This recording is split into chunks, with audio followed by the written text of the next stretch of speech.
현장. 이웃 종교는 지금. 한 주간 종교계의 뜻깊은 현장들을 만나보는 시간이죠. 오늘 만나볼 현장은 천도교 현장인데요.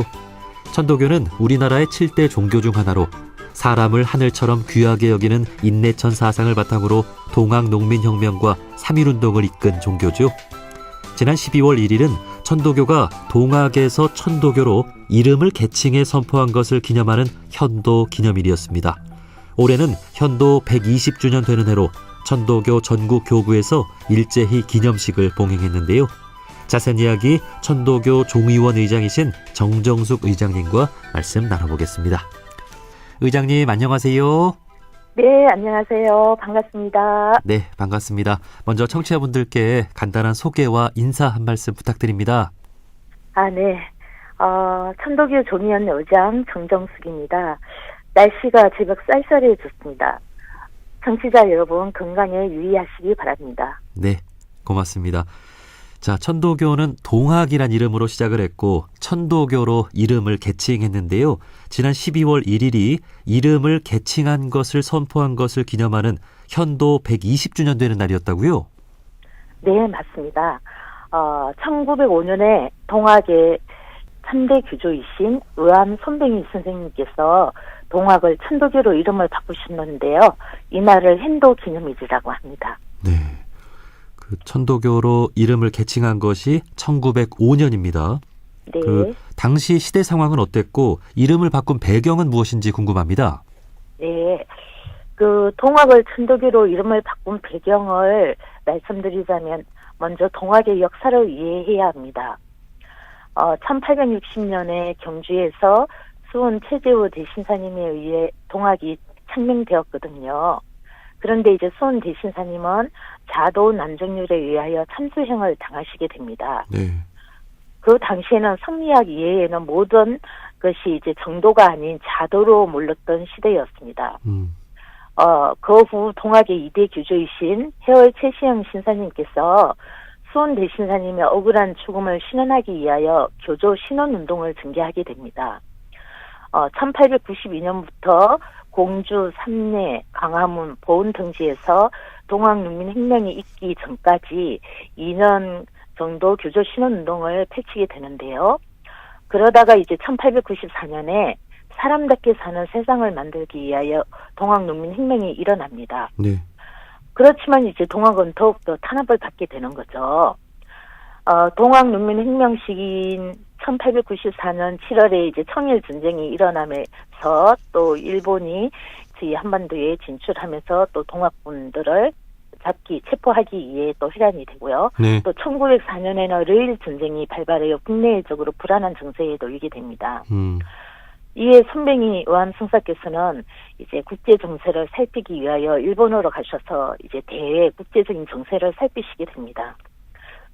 이때가 한창 세계 열강들이 이제 아시아로 진출하면서 세력 재편에 이제 달려드는 그 각축전이 벌어지고 있는 국제 정세를 살피신 것이죠. 네.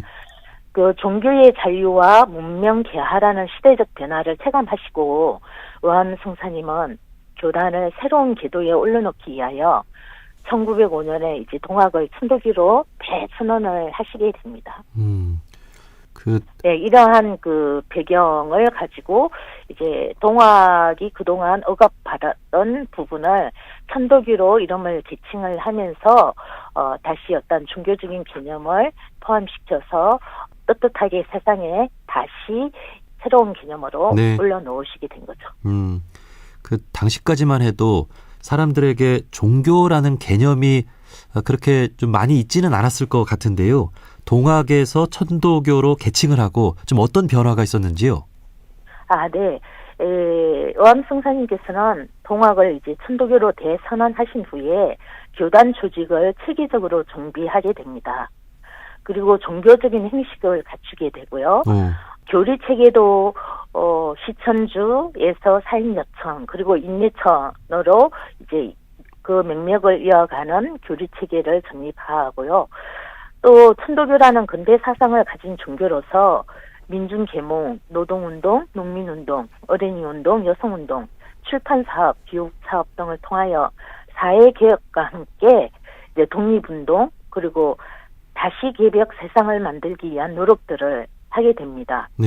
그래서 그 핸도의 근본 정신은 단지 동학을 이제 종교화로 선언한 것뿐만이 아니라 세계 문명의 표준을 마련함으로써 새로운 시대 정신을 선도하고 그 교화하겠다는 의지를 표명하는 것이라고 볼 수 있습니다. 예. 그래서 새로운 세상 다시 개벽을 만들겠다는 하나의 선언이기도 하신 거였어. 그러니까 그 전까지는 동학이라고 하니까 뭔가 학문 같기도 하고 어떤 생활 운동 같기도 하고 그런데 천도교로 계칭하면서 교당이라든지 경전이라든지 또 교리 체계라든지 그러니까 종교로서의 모습을 이제 그때부터 좀 갖추기 시작했다고 볼 수 있는 거군요. 네, 그러니까 이제 수원 대신사님께서 학적 동학이요, 도적 천도다라고 그 동경대전에서 말씀하시고 계시거든요. 네. 그래서 천도교로 계칭할 때 천도라는 용어가 어디서 나왔냐 하면은 바로 수원 대신사님의 그 동경대전에 있는 용어입니다. 아, 예. 도로 따지면은 천도라고 하셨거든요. 네. 그래서 이제 교가 뒤에 붙어서 천도교라고 이름을 붙이신 거고요. 종교적인 어떤 체계를 갖추기 위해서 천도교 대헌, 지금으로 따지면 그 대헌이 천도교의 모든 어떤 그 기준이 되는 교헌이라고 할 수 있는데요. 국가로 따지면 헌법이라고 할 수 있겠죠. 헌법과 법률 이러한 것들이 이제 천도교 내에서도 제정이 되게 됩니다. 그래서 1905년에 행도 기념일을 선포하시고 천도교 대헌이 1906년에 이제 제정이 되면서 교단을 제도적으로 정비를 하게 되면서 중앙 집권적인 교회 체제가 확립이 됩니다. 예. 예, 그리고 이제 교인들에게는 오간 제도가 실시가 되는데요. 이제 신앙인으로서 같이 할 5가지 업무가 있는데 주문, 청수, 실, 성미, 기도라는 오간 제도가 또 이때成立이 되게 됩니다. 그렇군요. 예. 네. 동학이란 이름으로 동학농민혁명을 이끌었고 또 천도교라는 이름으로 3.1운동을 이끌지 않습니까? 네. 어쩌면 그 두 차이가 신앙의 힘을 그 가짐으로 인해서 3.1운동은 더 성공적으로 이끌 수 있지 않았을까 하는 생각도 드는데 좀 어떻습니까? 네, 맞습니다. 어떤 일을 해나갈 때 종교인들은 굉장히 자기를 희생할 각오가 이미 되어 있는 사람들이잖아요. 예. 그래서 나라를 빼앗긴 다음에 오암 성사님께서 우유동에, 서울에 있는 우유동에 봉황각이라는 선언 도장을 지으시게 됩니다. 그래서 봉황각을 지어놓으시고 전국에 있는 천도교 지도자들을 모아서 거기서 훈련을 시키시거든요. 근데 그때 하두가 뭐였냐 하면은 이신한성이었어요. 그러니까 몸으로서 성령을 바꾸어라. 그러니까 풀이하자면 몸 위주의 생활을 하지 말고 성령 위주의 생활을 해라. 그러니까 유사시에는 나의 몸의 안위를 생각하지 말고 성령의 영원함을 생각하고 뛰어들 준비를 하라는 그러한 암시적인 그 하두를 가지고 전국에 있는 그 지도자들을 봉황각이라는 곳에 모아서 정신훈련 그리고 몸 훈련을 시키셨던 것이죠. 예. 그게 바로 3.1 운동을 할 때 전국 각지에 있는 지도자들이 지도자 역할을 하셨고요. 네. 그리고 그 당시에 천도교의 조직과 그리고 경제 그러한 이러한 정신력을 가지고 천도교뿐만 아니라 이웃 종교인 불교와 그리고 기독교와 함께 손을 잡고 3.1 운동을 준비하시게 된 것입니다. 이것이 네. 바로 신앙의 힘이 아니겠습니까? 그렇죠. 그 3.1운동을 이끌 당시에 천도교가 당시 최대의 또 교세를 자랑하는 종교였다고 하잖아요. 네. 예. 그 천도교를 믿는 사람들은 그때 어떻게 그렇게 또 많아질 수 있었던 거예요? 그게 오암 성사님께서 천도교를 동학에서 천도교로 이름을 바꾸면서 사회개혁 운동을 굉장히 많이 하셨어요. 아까도 말씀드렸듯이 우리 나라를 되찾기 위해서 우리가 깨어 있어야 되고 되고 또 문명을 선도해 나가야 되고 여기에 대해서는 교육의 중요성을 깨달으시고 전국의 강습소를 지어서 어떤 문명 퇴치 운동을 하셨고요. 네. 그리고 여기에 힘입어서 지금에 있어서 노동운동을 그 당시에 노동운동을 하셨고 농민운동 그리고 어린이 운동, 여성 운동 각 분야에 있어서 7부문 운동을 전개를 하셨습니다. 예. 그렇게 되다 보니까 많은 분들이 천도교에 관심을 가지시고 또 출판을 그 당시 1920년에 개벽지가 탄생이 되죠.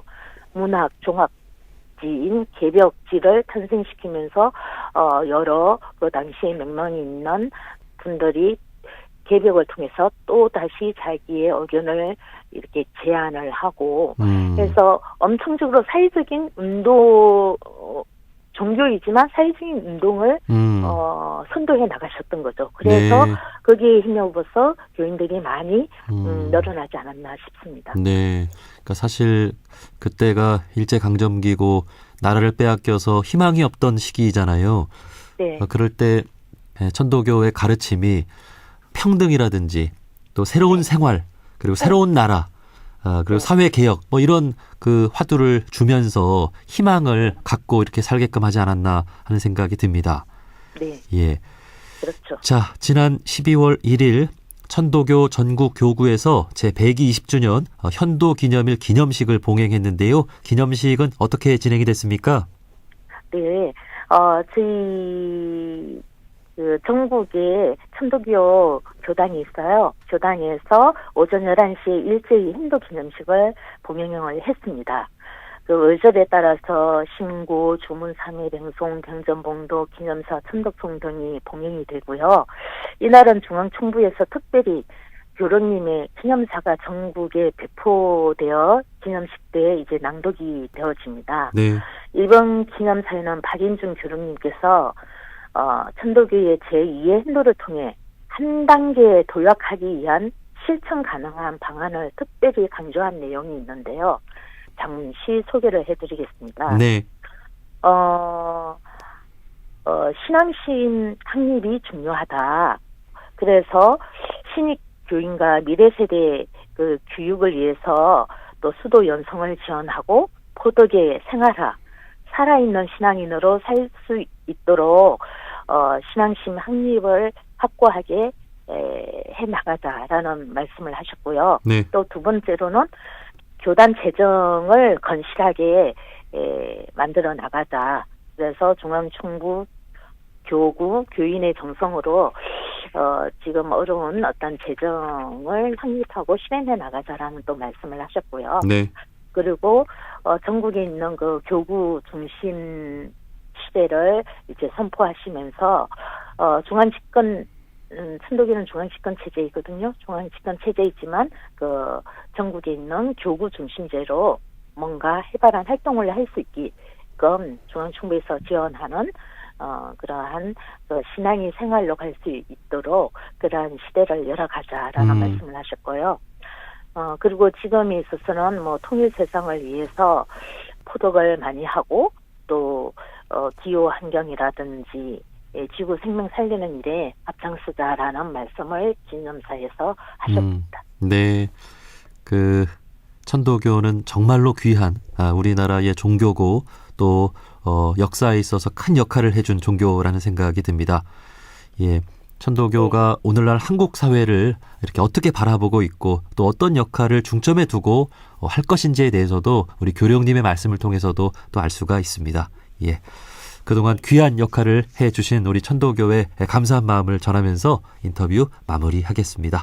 천도교 종의원 의장이신 정정숙 의장님이었습니다. 의장님, 오늘 말씀 고맙습니다. 네, 감사합니다.